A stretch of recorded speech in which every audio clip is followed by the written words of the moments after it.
Hey friends, welcome to 1% Higher. Today, I want to share with you on this episode the most surreal, transformative experience of my life.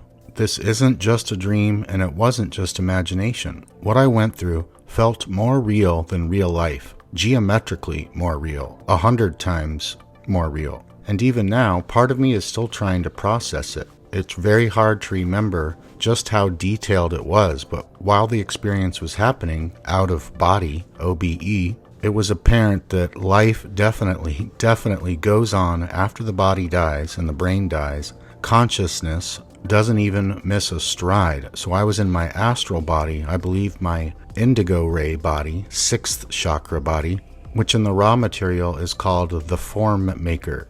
It's said that after we die from 3rd density, we go into our form maker, indigo ray, 6th ray body, and that's where we have our life review and all the rest of the stages of the afterlife.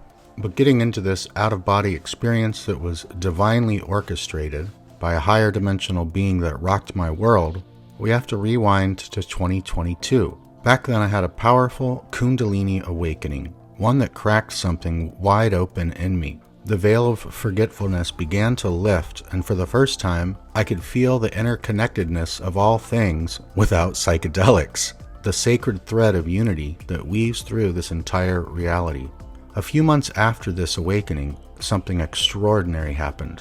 One night before bed, I opened my heart in gratitude. I even cried a few soft, joyful tears as I connected to the divine source. I whispered affirmations of unconditional love, peace on earth, harmony for all beings, while gazing into the flickering flame of a lavender-scented candle on my bedroom altar. The flame shimmered with white and gold hues, radiating peace. I felt completely enveloped in love. Then I drifted off to sleep. The dream began in a water park at night. Like most of my dreams, it was colorless and surreal. I picked up a mat and went down a massive slide, but instead of splashing into a pool, like normally happens when I would go to a water park in my younger years, I floated off the slide into mid-air, and suddenly I became lucid in the dream. I realized I can control this. Naturally, I tested it. I kissed a random pretty girl. Her boyfriend made a comment, but she just smiled and they walked on. It was bizarre, but then whoosh, everything changed. I was no longer dreaming, I was flying, and a presence was guiding me, a higher dimensional being. I didn't see him, but felt him. I heard him. His energy was massive, comforting, and deeply real. He told me his name, something beautiful, something like Uriel, but I couldn't hold on to it when I woke up. It was only years later that I realized it was Uriel, when I found out about Archangel Uriel, and he looked and sounded just like that higher dimensional being. He took me traveling through dimensions, through realities. It felt like I left my physical body behind and became pure spirit, etheric, untethered, free. So I was in my indigo ray astral form maker body, attached to the silver cord at my heart chakra level, and everything was in full color. Vivid and undeniably real, probably 100 times more real than being awake, quote unquote. Our first stop was a strange alien world. It was stunning, untamed, and vividly alive, but there were massive beings, towering creatures, dozens of feet high, with powerful energy, and I could feel their energy. They spotted me flying with Archangel Uriel and began running toward us. I obviously panicked, and I could feel their presence, which was intense and primal and almost predatory. Then another whoosh. We surged through what felt like an energy portal, or a portal, and escaped. It was almost like a wormhole. Our next stop? My parents' old house on Narragansett Avenue in San Diego, California, about a mile away from the ocean. I floated into this living room, everything in full color and radiant light. It was so much more high definition in the visuals, in the smells, in the sounds, in the vibratory feeling than right now. This feels like a really dull dream being awake recording this video for you. After I floated into the living room, Then I saw Amanda, my ex-fiancé. We never got through with getting married, and we never had kids in this lifetime. But we've definitely felt we were each other's soulmates, and she was walking up the stairs to the second floor. And when she saw me, her eyes widened, and she said, "You're back," smiling like she'd seen a miracle.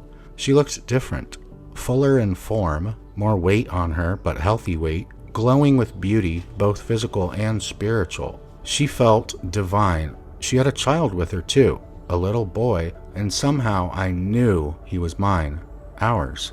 We embraced, and when I hugged my child, it was the deepest, most soul-shaking hug I've ever felt, like all the love I'd ever known, wrapped into one eternal moment. I've never felt like this in an actual dream before. This was such a heightened experience. I am totally confident that the afterlife is such high vibration and unconditional love as so many near-death experiencers have explained. This didn't feel like a dream at all, but it did feel like a parallel universe, or perhaps a timeline that could have happened but didn't. And while there were probably at least 5 different places I remember in this powerful out-of-body experience, when I awoke, I could only remember 3. We already went over the first 2, and the final scene was crazy. It was so intense. This one shook me. We arrived somewhere unfamiliar after going through another energy wormhole portal type thing, and this was perhaps another planet, but to me it felt and looked like a future version of our own Earth, and I begged him not to go. I was super scared. "No," I told him, "I don't want to be here." But the being guiding me, Uriel, said gently, "You need to see this. You must remember it." We hovered over a massive arena as we flew lower into this scene, or structure, filled with hundreds of people and what I think were potentially monsters of some kind, or ETs. But their energy was dark, evil, and I felt their thoughts. They were planning something terrible, a sinister plan for humanity. I didn't want to know more, but somehow I did. And then I said, "Oh, I recognize this. I know what this is." Then the final whoosh, going through an energy portal or wormhole of some kind, where I could totally feel the lateral acceleration. Only this time, instead of flying into a new scene, at the end of this portal, my consciousness was flooded with tons of symbols and images. The 2 ones that stuck out and were crystal clear, right before I woke up, said Nazis and COVID-19. Then I woke up. I was vibrating, literally vibrating. My body pulsed with energy. I couldn't move for what felt like at least an hour. And when I finally did get up, I was really dazed. I drank water, went to the bathroom, but I could still feel it. And even the next day, the vibrations hadn't completely left me. This was really bizarre and totally new to me. And if it was just a vivid dream, how do you explain that? In the days that followed, I dreamt of Amanda again, 2 out of the next 3 nights. Lucid, vibrant, and alive, but these were not out-of-body experiences. And I didn't have Archangel Uriel with me. In the first dream, she was walking toward a large building on the Big Island, surrounded by nature.